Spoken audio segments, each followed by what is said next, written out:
Coming up in this episode of Shadowcast, we head to Singapore for the Shadow Project Asia qualifier, 2018 winner Igor Fraga's incredible story, Phil's tips for the brilliant but tricky Assetto Corsa Competizione, our sim racing school series continues with overtaking, your chance to win a tour of the McLaren Technology Centre in Woking, and today we've got the lovely Stewart Taylor, aka Chainbed, joining me in the studio to answer some of your questions and take on the Shadowcast Hot Lap.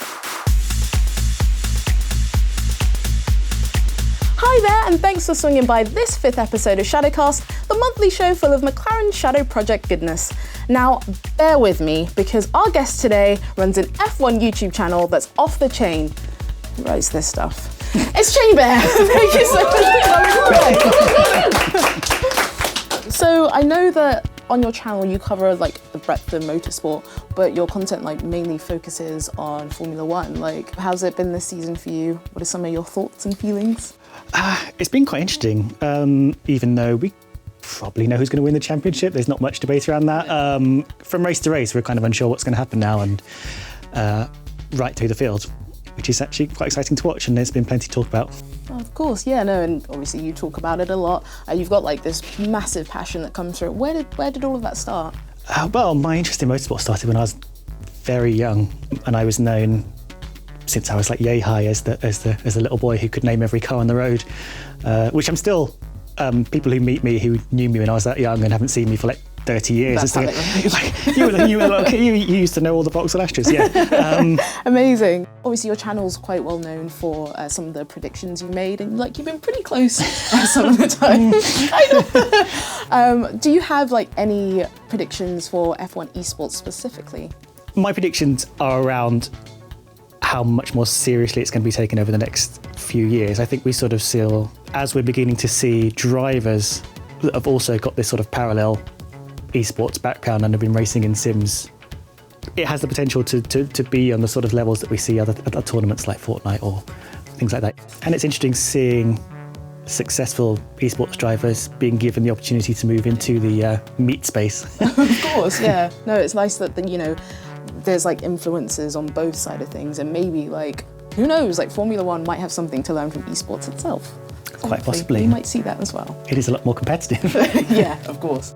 Speaking of sim racing getting bigger and bigger, time now to head over to Singapore, where the 2019 Shadow Project Asia qualifiers offered just one racer a place in the finals. For one weekend each year, Marina Bay becomes the most exciting stretch of road in the world as it hosts the Singapore Grand Prix. F1's Great and Good arrive to battle under the streetlights, and this year, the Grand Prix weekend has become even more special. Why? Well, here at the Marquee nightclub, located within the Marina Bay circuit, the 8 fastest F1 2019 e-racers in the region are battling out for a spot in the 2019 Shadow Project finals. Weeks of intense online competition brought these gamers here, and now they've arrived to take part in 3 high-stakes 15-lap races, and when the checkered flag drops, 8 will become 1. Amongst the glitz of the shopping malls, cool gaming cafes, and chili crab dishes, this winning sim racer will earn their spot in the Shadow Project Grand Finals in December at the McLaren Technology Centre, with a chance to make their pro sim racing dreams come true. No pressure then.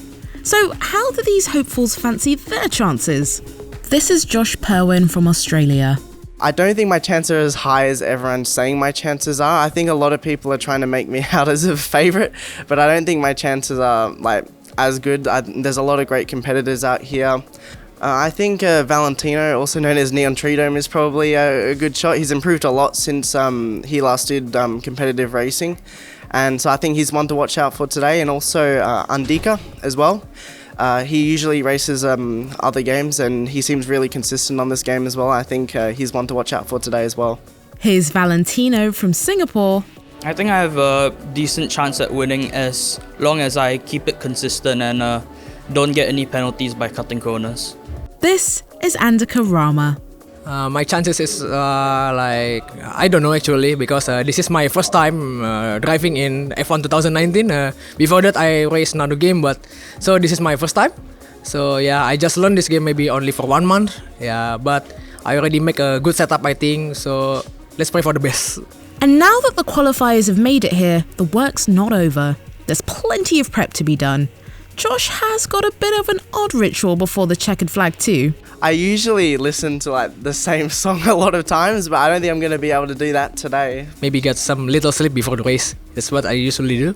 Listen to some music to hype me up, and also I think the key thing is not to over practice, because over practice could get you stressed and you overdrive the car and push too much. Well, we're about to find out whose prep works best, because the lights are green on race 1.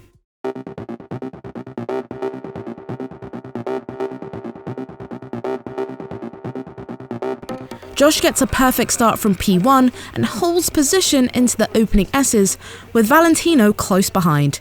Just as well too, because there's a bit of a traffic jam behind him later in lap 1.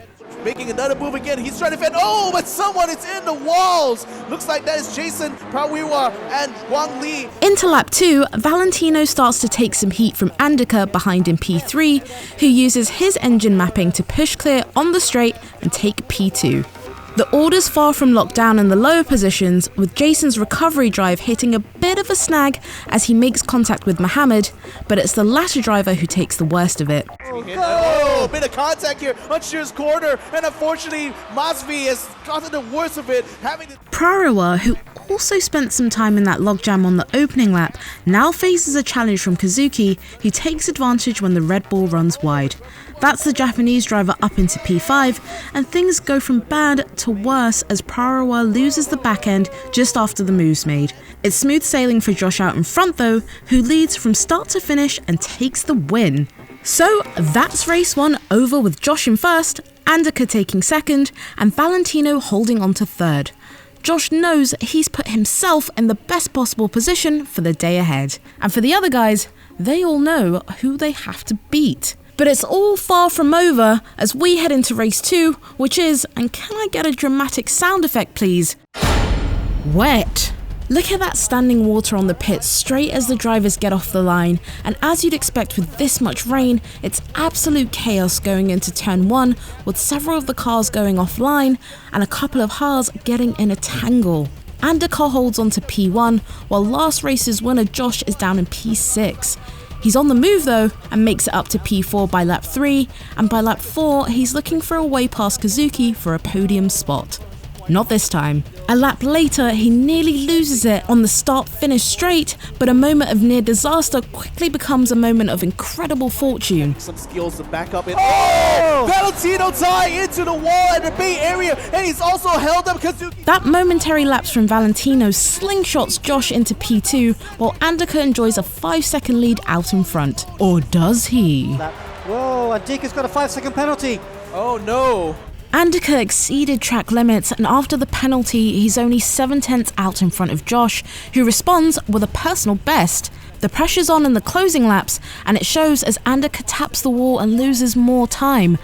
By the final lap, Josh has reeled Andika right in and takes the victory, despite Andika finishing ahead on track. With 2 races down, Josh has 2 wins, but it's been far from plain sailing in the wet, and a momentary lapse in concentration could have turned P1 into retirement. The heat's really on for Valentino, Andika and the others now. They know they need to win the last race, at all costs. We're back in the drive for the third and final race, and this time it's Josh and Kazuki starting from the front row, and both getting a great start.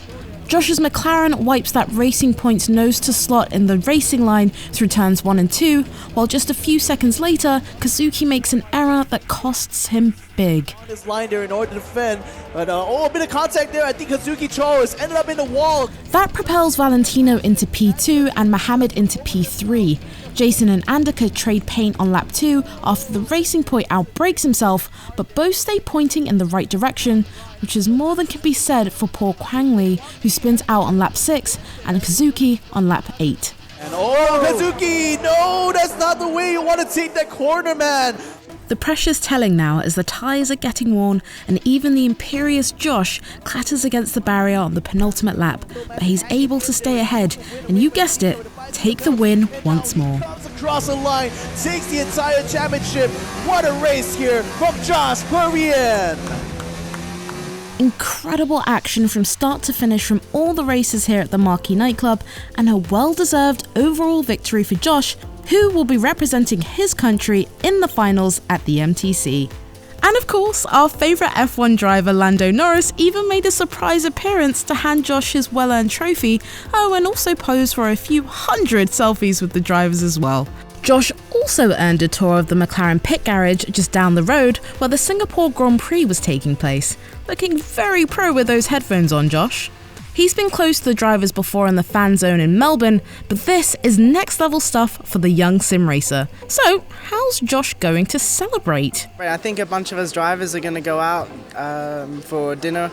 Over the past few days, a lot of us drivers have become good friends. We were out till 1 a.m. this morning. I'm coming back from the practice, so yeah, I think I've made a lot of good friendships here in this week. Sounds pretty good. Wish I could join you. Remember, a well-won race always deserves a good celebration. We'll be catching up again with Josh at the Shadow Project Finals this December, but who will be joining him? Stay tuned to the channel to find out. Back to me in the studio. I mean, wow. As glamorous as the Shadowcast studio is, I'm a bit jealous not to be in that amazing nightclub right now.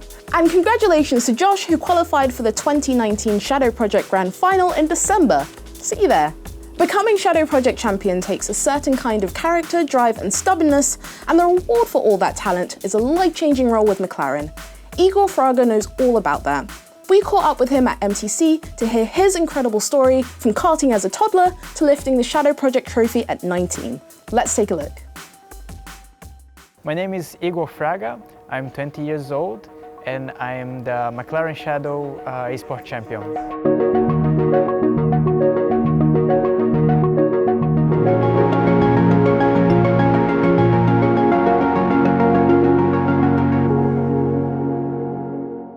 For me, I was introduced in the motorsports in a very young age. At the age of 3, I was already sitting on the go-karting. My grandfather always liked motorsports. Also the Ayrton Senna, so they sent it like a documentary. So I used to watch it a lot. I really remember that yellow, green, and the Brazilian color helmet being very aggressive, doing some crazy overtake.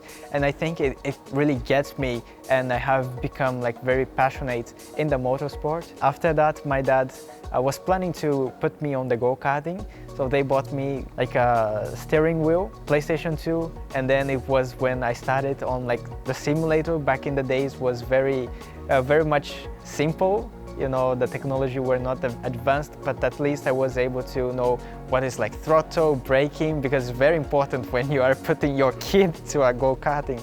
So I was just kind of practicing and getting used to with the go-karting, with the speed and everything. And then after, when I was completing 5 years old, I was starting to getting on the championships.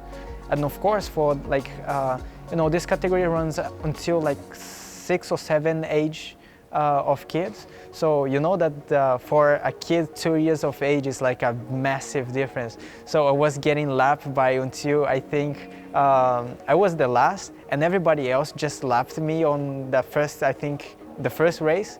And next year, 2004, the year that I did the full championship, I started to win at the end a couple of races, and it gave me the overall champion. When I moved from karting to open wheel racing, it was when I was around 15 years old. And I think for me, first of all, I got 8% shifter Formula 1600 car. So to use the clutch, the brake, you needed to do heel on the 2 and then move away your hand from the steering wheel to do another thing. But from I think second race weekend or third race weekend, it starts to get much more natural. But it was definitely a very fun time. And then when I was 16 years old, I moved up to the Brazilian F3 category. I did one year of the academy class, which had the H pattern shifter as well. So it was very fun. I was just trying to have fun, and it was a time always my mom and my dad worked a lot during the weeks. So it was a very good time because my dad was my mechanic, my mom was like his assistant, so it was kind of family program that we did on the weekend, even if it was something very kind of tiresome because, you know, especially for my parents that needed to travel around like 5 hours by a car and then get there, prepare everything, and then the Saturday and Sunday of like practicing day, and it is quite expensive, you know, for all the weekend, take care of the expense of hotel, so we used to sleep on the car as well. This is not my like final goal. Of course I'm enjoying each moment that I'm here, but for sure I'm trying to, you know, keep doing what I have been doing, pushing as hard as I can and trying to, you know, learning everything, because I think it's very important for my growing and for my skills on the track as well. You know, and for us it's very difficult because we had a lot of financial difficulty. So even on the real racing we have much less like testing days compared to other drivers. It's not easy. So I think the way that I came into here, build it up, like my quick learning maybe, or some skill that it's a little bit higher comparing to the others. But there's not like a limit, you know. You have to always keep trying to improve yourself, because once you feel that you are the best and you kind of stop, others are trying to build it up and improving. So others will just overtake you, and it's a quite difficult world to be part of. Such a lovely guy and so humble about his talent. Thanks for your time, Igor, and congrats on those wins at Red Bull Ring and Imola. Well, for anyone who wants to get seriously competitive in Assetto Corsa Competizione, here's Phil with a few pointers to get you dialed in. Assetto Corsa Competizione, the sim racer's sim, full of impressive little details like licensed Blancpain Endurance Series cars, accurate brake temperature modelling, and authentically glimmering headlights. Also, it just sounds cool, doesn't it? What's that you're playing? Just Assetto Corsa Competizione.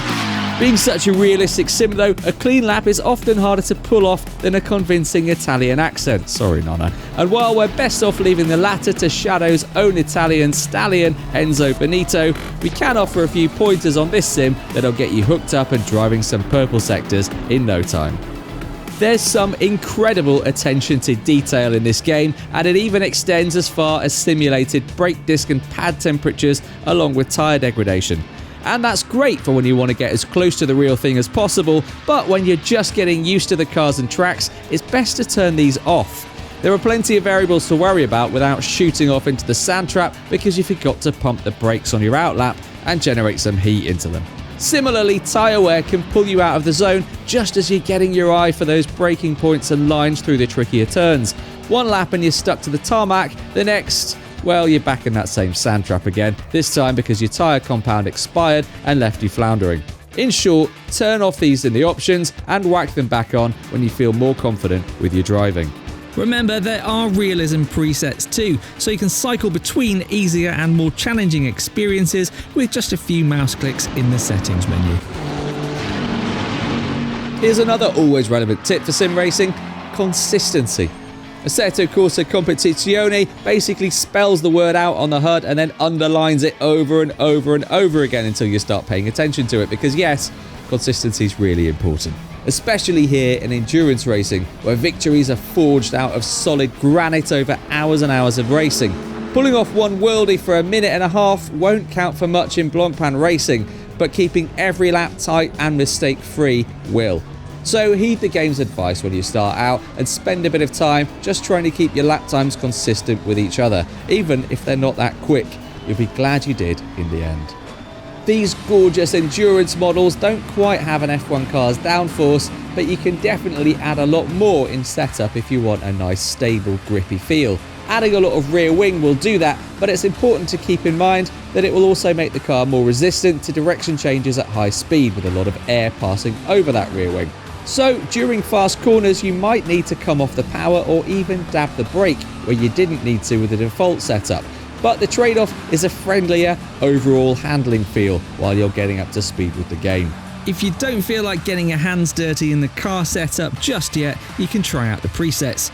Safe offers a balanced, easy-to-drive handling style at the expense of outright speed, and at the other end of the spectrum, aggressive makes the car twitchier and more demanding to stay in charge of, but it will produce the fastest hot lap times when you master it.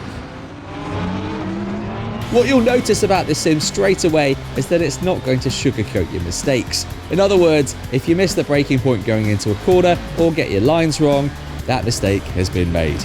No amount of jiggling the wheel around in search of extra grip will save you. These are heavy machines with a lot of power in them, and just like their real life equivalents, they can't shift their weight one way to the other in a microsecond. Beginners and even seasoned drivers from other sims will need to adjust their driving styles accordingly. Focus on smooth inputs on your steering wheel, minimising adjustments through turns, and commit fully to the line you want to take. Moving the wheel around more will only lose you traction in the end. Right, that's 4 quick pointers to keep you on track in Assetto Corsa Competizione. Turn off brake temps and tyre wear, dial down that TC, listen to the game's advice, and add some wing if you're feeling skiddy. Then remember to keep it smooth and committed, and last of all, remember to keep things fun. Sim racing is about testing your limits, but it's also about having a laugh in ridiculous cars. That's it from trackside, back to the studio. Those pesky brake pad temperatures, eh? Did you ever fancy competing in sim racing or real racing yourself?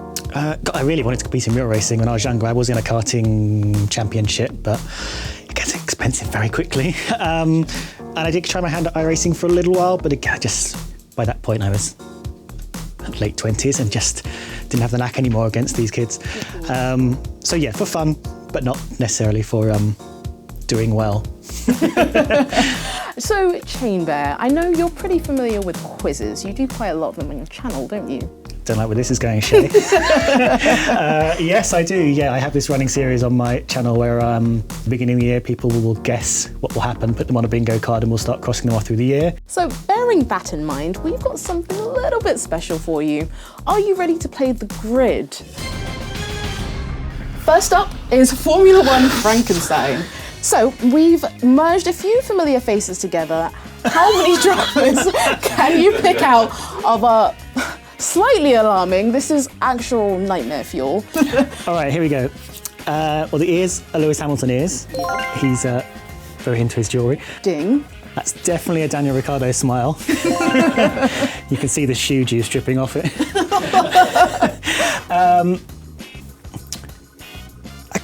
I was going to say these are Max Verstappen eyes, but I'm becoming less convinced with every second as goes by. You're actually right. Am I right? You're okay, right, good. Yeah. Right, is this a Hulkenberg hair? Yes. Is it attached to a Hulkenberg face, or is that? Yeah, like that's all the same. Yeah. Okay, and nose. The nose. The nose. Magnussen nose. No, I don't know. I don't think I can get this nose. I'm not. Obviously, don't spend enough time looking at the middle of people's faces. You should do. I wonder, can I give you a clue? Yeah, give me a clue. This might give it away. I'm going to say Poland. That is a distinctive nose. I should have got that. Robert Kubica. It is. Oh man, my clue was too obvious. Yeah, clue was very. Hey. There we go. Yeah, I should have got that nose. Yeah, to be fair, you did really good. Like 4 out of 5 is not bad. So next up, it's driver or diver. I'm going to list some names, and all you have to do is guess whether that person is an F1 driver or, you guessed it, a diver. Are you ready to dive in? I'm absolutely ready to dive in. Right, Tony Bronca.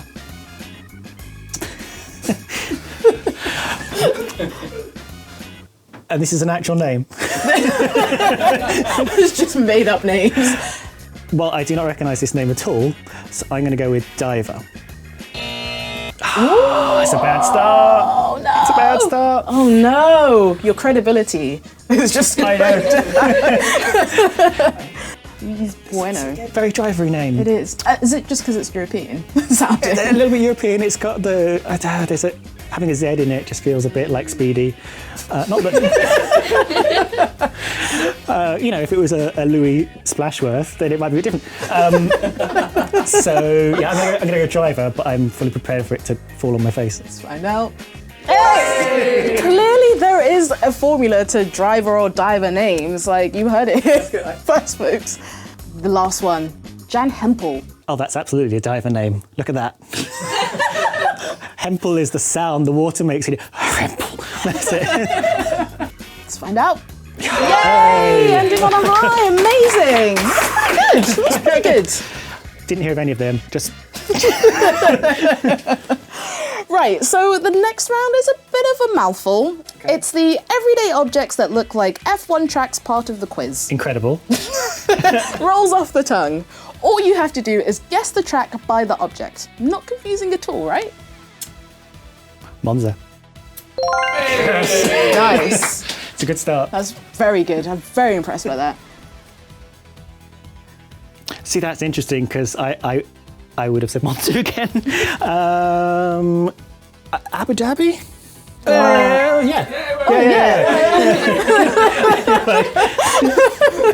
Yes. Yes. These are all very similar shaped objects, guys. Okay, I'm going to go with this very recognisable long curve here, which is very Hockenheimy. Ooh, you're smashing this. What? Okay, you've redeemed yourself in my eyes. Thank you. These are all. Have you not noticed they're all like? They're all. There's a theme. L-shaped objects. Okay, okay. So this is a little bit Shanghai. You've got the sort of long thing and the twirly. It's a bit Shanghai. A bit Shanghai. Ooh. Oh. No, I see that now. That's very good. Yeah.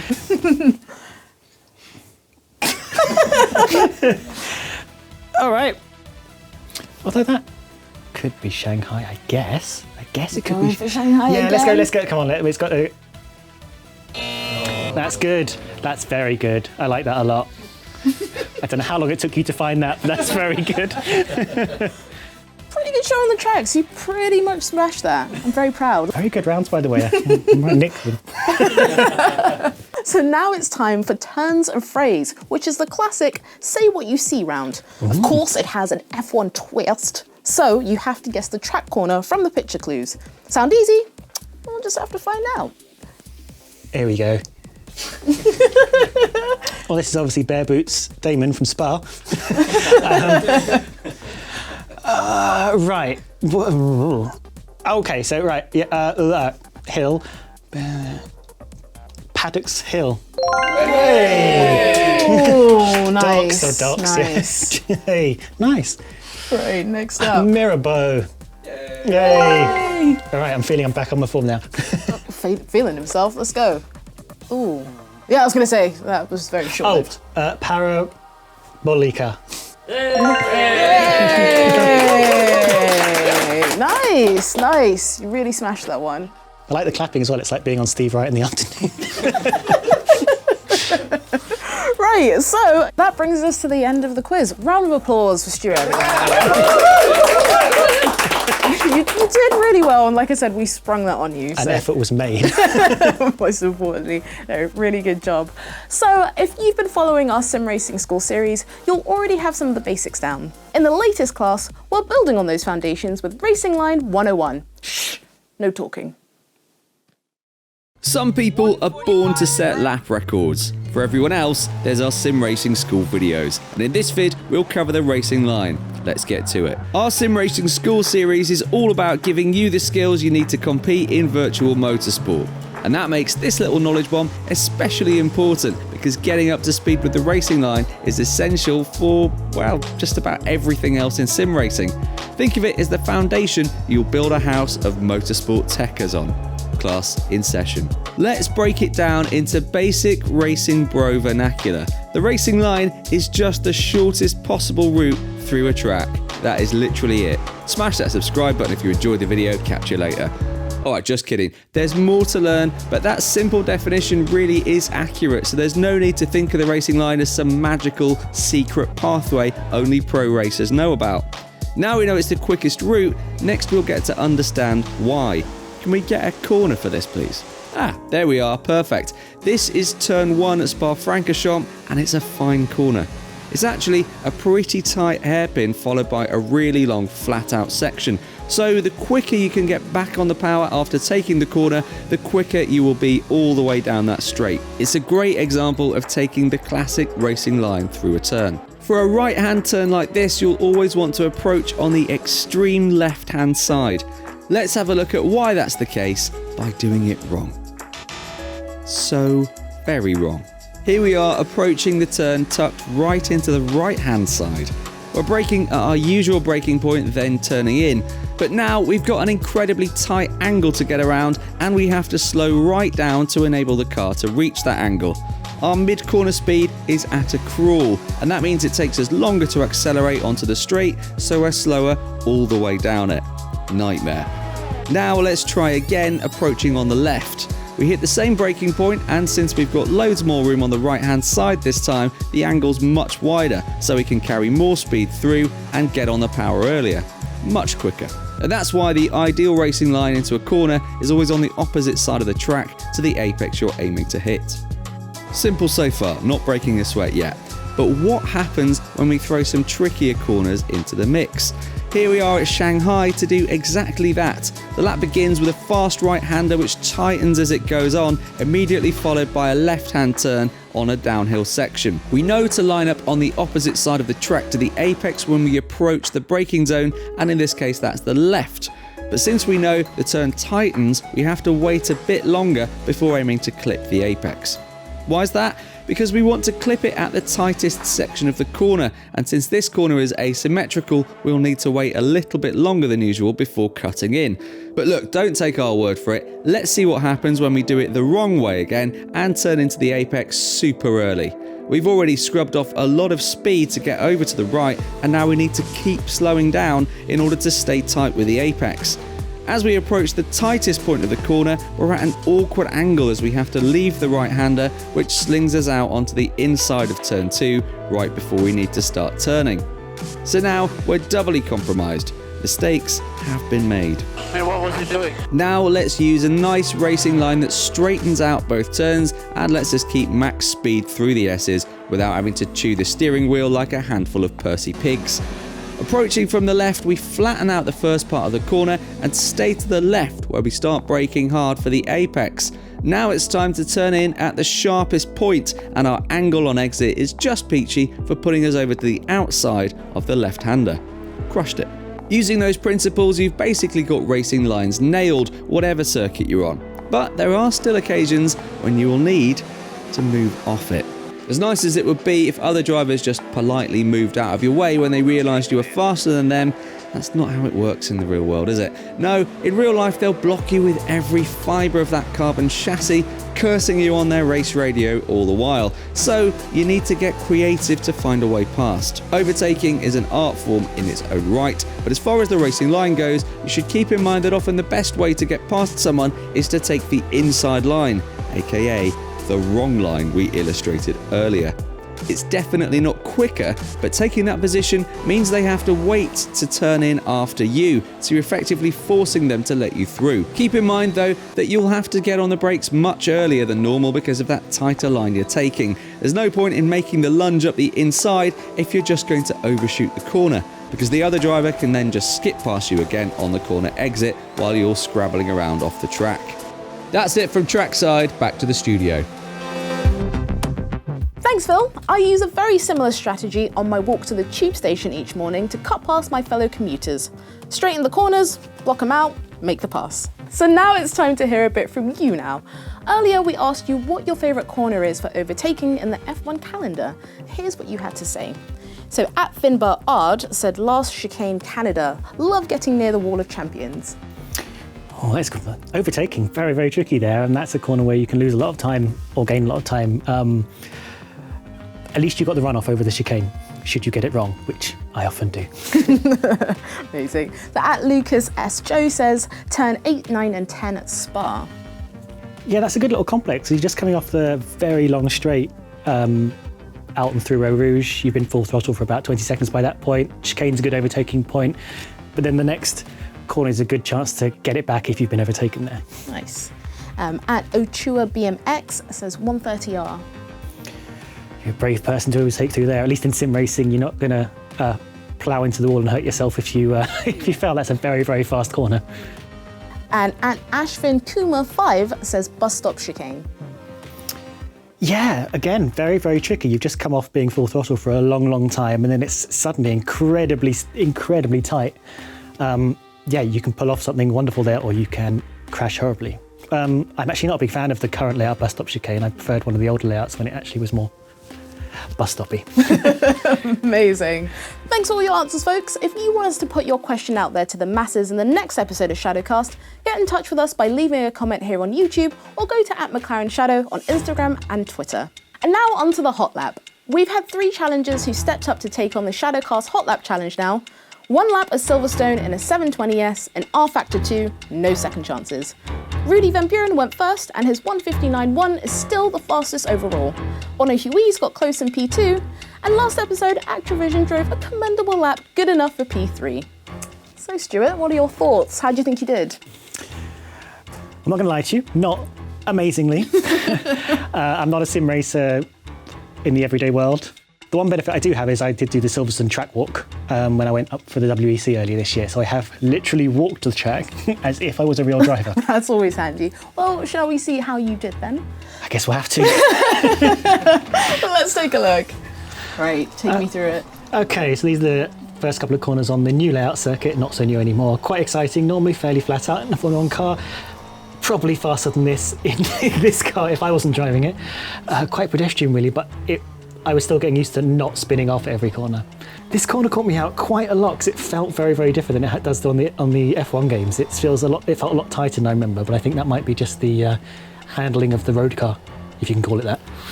And we'll be heading into, again, what is practically a fast out Formula 1 corner, but a much more tentative Stewart corner.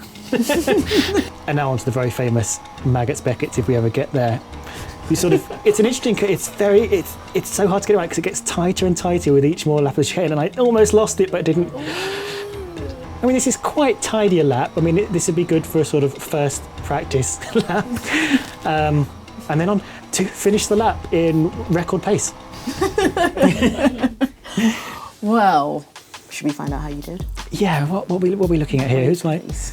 So if I beat Rudy, I'm on the team, right? That's not. So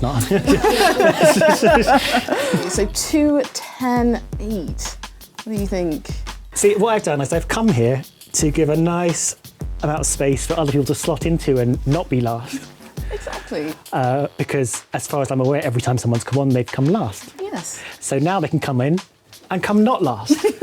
Well, you never know. They could just follow the established pattern of coming in last. So. Well, that would be good for me. I would get great joy out of that. But at least I can give other people a smile on their face. I can be the Stephen Fry of this board.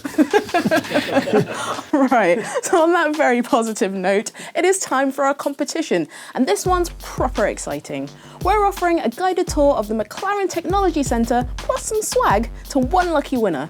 You'll get the full tour from our official McLaren guide and walk away with a cap, gym sack and signed driver cards. Full T's and C's are in the description below. Now, for a chance to win all that, answer Chainbear's question. So, the name Chainbear came from a weird little stuffed toy that used to sit on my desk when I was setting up the channel. Is that true or false? Very curious indeed. Wait, did you want me to say something there? I thought I was leaning back in. I was like... No. On that note, I do have to thank you, Stewart, for being an amazing guest. Can we get a round of applause for... No, thank you. You're great. So we've got loads more for you on the next episode, including F1 esports action from the Gfinity Arena and the evolution of McLaren F1 cars in gaming. And now, how you can get involved with the McLaren Shadow project. Ever fancy joining the Shadow team? Here's your chance. Enter the qualifiers and race your way into the Shadow finals, where you'll try your hand at the infamous Dunsfold track in a real McLaren 570S. Check out the link in the description to register for the Forza Motorsport 7 qualifier. Once registered, fire up Forza, navigate into the in-game Rivals event and drive your socks off to set your best lap time. But be quick, Forza Motorsport 7 qualifiers close October 18th. Or if Assetto Corsa Competizione is more your racing style, you're in luck. Qualifiers are opening from the 27th of October and running till the 7th of November. Get practicing and follow at McLaren Shadow on Instagram and Twitter for the latest qualifier news. Frankly, anyone would be downright devastated to miss that. Make sure you're not that devastated person by subscribing to the channel, hitting that bell to turn on notifications, and you can follow the very latest news from us as it happens by following at McLaren Shadow on Twitter and Instagram. Thank you so much for tuning in, folks, and catch you next time. Fancy getting your hands on some brand new limited edition Shadow Project caps and beanies? These hats are available now at the Shadow online store. Follow the link in the description to get one before they go.